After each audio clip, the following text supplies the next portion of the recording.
Once upon a time, in a small, quiet town tucked between dusty hills and whispering woods, lived a man named Eliam. He wasn't known by many, for he rarely stepped outside. His neighbors hardly remembered what he looked like. Eliam lived in a little wooden cabin near the edge of town, under the shadow of an old, twisted tree that locals said had stood for 100 years. He lived alone, not because he didn't want company, but because he was afraid. He was afraid of people, afraid of their judgment, afraid of failure, afraid of disappointment, afraid of being hurt again. Years ago, Eliam had been full of dreams. He wanted to be a writer, travel the world, maybe even fall in love. But life didn't go as planned. He faced rejection after rejection. He lost friends. He made mistakes. And slowly, fear began to build a home in his heart. He stopped trying. He stopped hoping. He told himself, if I were someone else, things would be better. One evening, Eliam sat outside his cabin, sipping lukewarm tea, when a strange old man passed by. He wore a dark green robe, a satchel slung over one shoulder, and eyes that seemed to see through everything. The stranger smiled and said, "Do you mind if I sit?" Eliam hesitated, but nodded. They sat in silence for a while, the wind rustling through the trees. Finally, the stranger spoke. "You carry fear like it's part of your skin." Eliam blinked, startled. "Excuse me?" "You're not living.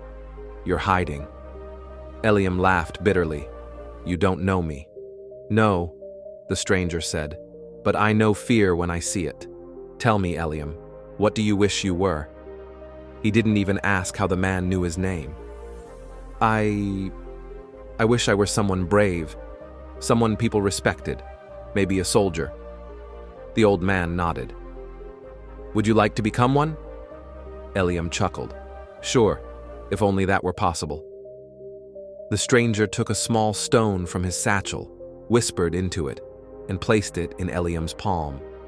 The world shimmered, and suddenly, Eliam was no longer himself. Eliam found himself standing in the middle of a battlefield, clad in armor, sword at his side. He was taller, stronger, and the men around him saluted him with respect. He had become Captain Eliam, a soldier known for courage and leadership. At first, it felt like a dream. He barked orders, defended villages, led missions. He was no longer the frightened man in a cabin, but war was not as glorious as he imagined. One night, during a quiet patrol, they were ambushed. Arrows flew like rain, and screams echoed through the trees. Eliam stood frozen. He watched his men fall one by one. He wanted to move, to fight, but fear gripped him again. He barely escaped with his life. That night, sitting beside the flames, shaking and breathless, he whispered, "I don't want to be a soldier anymore." And just like that, the stranger appeared. "Changed your mind?" Eliam looked up with teary eyes. "I thought soldiers weren't afraid. I was wrong. Please, make me something else." "What now?" the stranger asked gently. Eliam thought. "A king.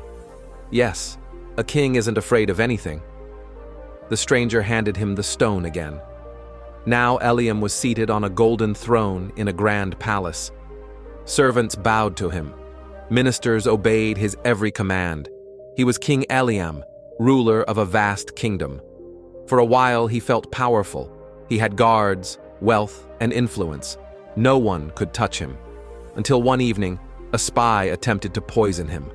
The incident shook him deeply. The next day, he overheard whispers of rebellion, people plotting against him, greedy ministers, angry peasants, traitorous friends. Everywhere he turned, danger. He stopped sleeping. He didn't trust anyone. His grand palace felt like a cage. And then, one stormy night, as thunder rolled across the hills, Eliam ran to the highest tower and screamed, "I can't live like this!" The stranger appeared beside him once more. "Still not free from fear?" he asked softly. Eliam wept. "No matter who I become, I'm still afraid." The stranger nodded.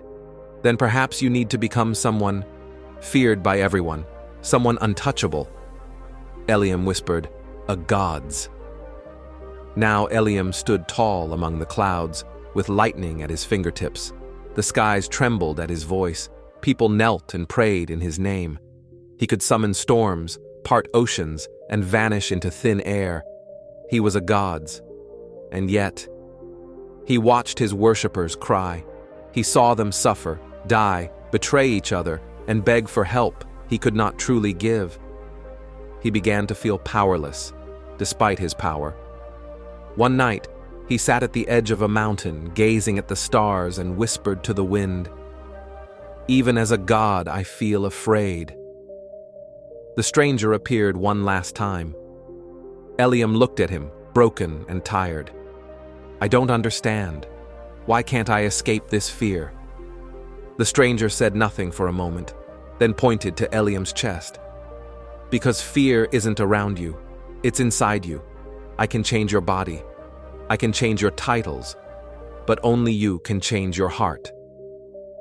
In that moment, Eliam closed his eyes. He no longer wished to be a soldier, or a king, or a god's. He wished to be himself, but different. He opened his eyes, and he was once again the man in the cabin, sitting under the old twisted tree. But now, the wind felt different. The silence felt peaceful. For the first time, he wasn't running from his fear. He was facing it. Eliam started walking to town. People stared as he passed by, not because he looked powerful, but because he looked free. There was something new in his eyes. He joined a local book club. He volunteered at the community center. He helped fix an old couple's roof. He submitted his writing to a local newspaper. He still got scared. He still heard whispers of doubt. But every time fear came knocking, he opened the door, looked it in the eye, and said, "Not today." He didn't need to become someone else. He needed to be himself, bravely. We all live with some fear. Fear of rejection, failure, loss, judgment, or uncertainty. And sometimes we wish we were someone else, someone stronger, richer, more confident. But like Eliam, we learn. Fear doesn't live outside, it lives inside. No matter what you become or how much you change on the outside, if you don't face the fear within, it will follow you everywhere. True courage isn't about becoming fearless. It's about moving forward despite the fear. So be like Eliam. Stop changing to escape fear. Start changing to conquer it.